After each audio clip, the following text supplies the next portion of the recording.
Manifesto की बातें कर रहे थे और इस बीच एक बड़ा अपडेट भी आपको दे दें। सूत्रों के हवाले से बड़ी खबर, वन नेशन वन इलेक्शन के प्रस्ताव को मंजूरी मिल गई है।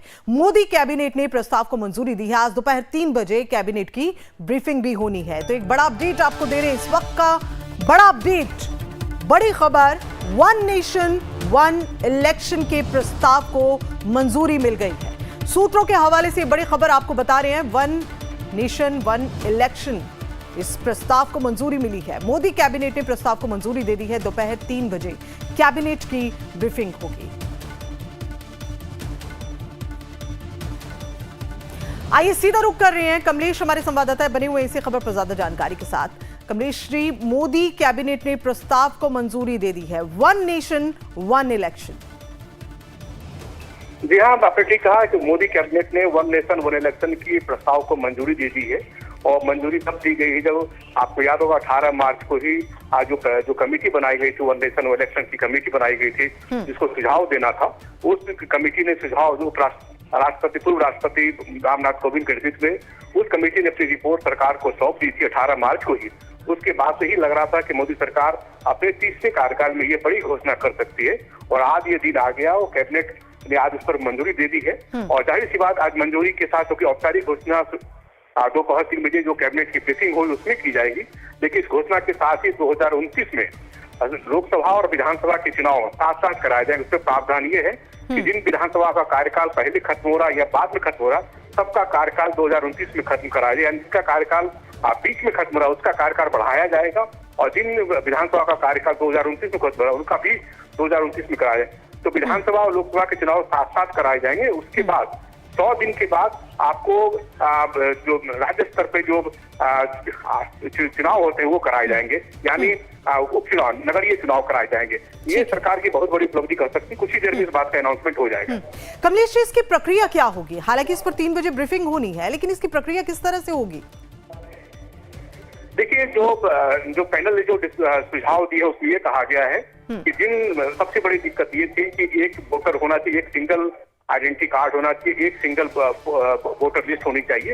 उसके लिए चुनाव आयोग को काफी मशक्कत करनी पड़ेगी। चुनाव आयोग उसके लिए मशक्कत करेगा कि एक वोटर लिस्ट तैयार करे और एक आइडेंटिटी कार्ड चुनाव आयोग को तैयार करना पड़ेगा। और एक ही आई कार्ड से विधानसभा का भी चुनाव होगा और दूसरा आपको उसके साथ साथ लोकसभा का चुनाव होगा। अभी होता है कि राजस्थान में अपना जो वोटर्स हैं वो अलग बनाए जाते हैं विधानसभा स्तर पे, लेकिन इस बार जो होगा एक ही आई कार्ड और एक ही की वोटर लिस्ट होगा। ऐसी स्थिति में 2029 तक चुनाव आयोग को काफी मशक्कत करनी पड़ेगी और सबसे बड़ी मुश्किल ये होगी जिन विधानसभाओं का कार्यकाल बीच में खत्म हो रहा है, यानी मान लीजिए 2029 से पहले जिन विधानसभाओं का कार्यकाल खत्म होगा उनका कार्यकाल 2 साल और बढ़ाया जाता है। सरकार ने तकरीबन जो आकलन किया है कि लगभग 7 से 8 विधानसभा है जिनका कार्यकाल बीच में ही खत्म हो जाएगा, यानी 27-28 में खत्म हो जाएगा, उनका कार्यकाल 2029 तक बढ़ाया जाएगा।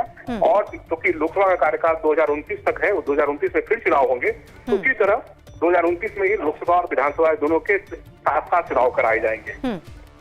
कमलेश जी, लगता नहीं है इसकी जो प्रक्रिया है वो कहीं ना कहीं विपक्ष के निशाने पर भी आ सकती है? क्या इस पर ऑब्जेक्शन हो सकता है? बिल्कुल ऑब्जेक्शन हो सकता है। विपक्ष ने पहले ही इस पर आपत्ति जाहिर की थी। विपक्ष ने साफ साफ कहा था कि वो इस सिद्धांत के खिलाफ, वो नहीं चाहते कि वन नेशन वन इलेक्शन की प्रक्रिया अपनाई जाए। वो कहते हैं कि अगर ऐसा हुआ तो कहीं न कहीं मोदी सरकार अपनी जो मनमानी थोप सकती है और इस पूरे प्रोसेस को रिक कर सकती है। विपक्ष का अपना आरोप है, लेकिन जाहिर सी बात है, लेकिन जितने बीजेपी के जो एलाइड है, खास एनडीए इस पक्ष में है कि एक साथ चुनाव होने चाहिए, क्योंकि संसाधन और जो चुनावी खर्च उसको रोकने के लिए काफी व्यय पड़ता है और जो विकास के कार्य में उसे अवरुद्ध होते हैं। कमलेश, इसके इम्प्लीमेंट की प्रक्रिया क्या होगी? वही आपसे थोड़ा हम समझना चाह रहे हैं कि कैसे, अगर विपक्ष इस पर ऑब्जेक्शन करता है, इसको कैबिनेट, मोदी कैबिनेट की मंजूरी तो मिल गई है, लेकिन विपक्ष का ऑब्जेक्शन बिल्कुल यहाँ पर देखा जाएगा। ऐसे में विधि क्या कहती है, कैसे ये संभव हो पाएगा? क्या इसमें फिर विलंब हो भी सकता है, ये भी संभावना हो सकती है? नहीं, देखिए, क्योंकि दिक्कत ये है कि पार्लियामेंट से अगर कैबिनेट आज अप्रूव कर दिया तो पार्लियामेंट में पास होने में कोई दिक्कत नहीं, क्योंकि पार्लियामेंट में ऑलरेडी एनडीए के पास पर्याप्त बहुमत है। और अभी एक अड़चन जो आ रही थी राज्यसभा में बीजेपी के पास, एनडीए के पास बहुमत आ चुकी है। ऐसी स्थिति में दोनों हाउसेज से ये जो प्रस्ताव उसको पारित कर लिया जाएगा। आपने जहाँ ठीक कहा कि जो कांग्रेस रूल स्टेट्स है इनका अपोज कर सकती है, लेकिन जब कांग्रेस के रूल स्टेट का अपोज करेंगे तो ये मुश्किल होगा। लेकिन ऐसी स्थिति में सरकार को बातचीत का रास्ता अख्तियार करना पड़ेगा, क्योंकि 17 राज्य ही ऐसे हैं जहां बीजेपी या एनडीए रूल स्टेट से, बाकी जो राज्य जो है अपोजिशन रूल स्टेट है, ऐसे में उन राज्यों को समझाना होगा कि अगर ऐसा होता है तो संसाधन भी जाया नहीं जाएंगे और एक साथ चुनाव होने समय भी खत्म बर्बाद होने से बचेगा और देश का जो विकास अवरुद्ध होता है वो नहीं होगा। तो इसमें के लिए सरकार को उनको बातचीत का रास्ता अख्तियार करना पड़ेगा और विपक्ष को भी अपने आप कह सकते हैं उनको भी विश्वास में लेना पड़ेगा। और बातचीत क्योंकि सरकार ने बार बार कही है कि वन नेशन वन इलेक्शन में जो कमेटी बनाई गई थी उसने तमाम राजनीतिक दलों से बातचीत की थी, तमाम स्टेक होल्डर से बात की थी, इलेक्शन कमीशन से जानकारी ली थी, लॉ कमीशन से जानकारी ली थी, तमाम पर्याप्त लोगों से बात करने के बाद तकरीब 8000 पन्नों का ये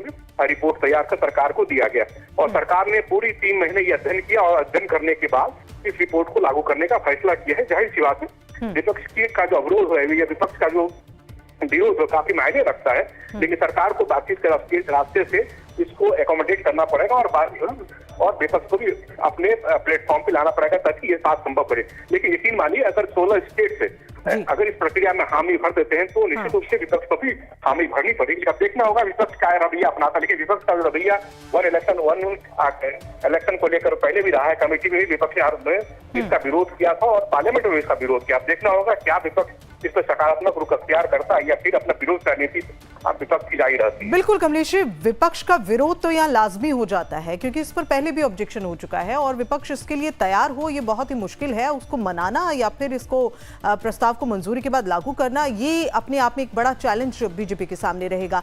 3 बजे ब्रीफिंग होनी है, किस तरह से ये ब्रीफिंग, कहाँ पर ये ब्रीफिंग हो रही है, जरा इस पर कुछ अपडेट्स। नहीं देखिए, जो ब्रीफिंग होती है जब भी कैबिनेट की ब्रीफिंग होती है तो वो नेशनल मीडिया सेंटर में होती है और अश्विनी वैष्णव जो प्रसारण मंत्री है, सूचना प्रसारण मंत्री है, उनकी ओर से ब्रीफ किया जाएगा और निश्चित रूप से ब्रीफिंग में पूरे पॉइंटर्स, क्योंकि वो आप जो ब्रीफिंग करने लगे पॉइंटर वाइज समझाते हैं तो निश्चित रूप से जो पॉइंटर वो समझाएंगे किस तरह से प्रक्रिया अपनाई जाएगी उस ब्रीफिंग को पूरे देश की जनता भी जानेगी, पूरे मीडिया के पूरे देश की जनता जानेगी। तभी ये क्लियर होता है कि आखिर किन प्रक्रियाओं के जरिए और कैसे सबको एकोमोडेट करेंगे। अब देखना है कि सरकार ने अगर कैबिनेट में मंजूरी ले ली है और 2029 तक इसको इम्प्लीमेंट करना है तो जाहिर सी बात है सरकार विपक्ष के लोगों से भी बात कर रही होगी। ना की बात का खुलासा नहीं हुआ, लेकिन विपक्ष सार्वजनिक रूप से यही कहता है कि वो इस प्रक्रिया का विरोध करेंगे। अब देखना है कि सरकार क्या बातचीत के रास्ते से उनको मना लेते हैं या नहीं। बिल्कुल, और बड़ा चैलेंज है, जैसे अभी हम लगातार इसका जिक्र भी करें, बड़ा चैलेंज है। मोदी कैबिनेट ने प्रस्ताव को मंजूरी दे दी है लेकिन विपक्ष का इस पर एकजुट होना ये अपने आप में चैलेंज है। बहुत बहुत शुक्रिया अखिलेश इस पूरी जानकारी के।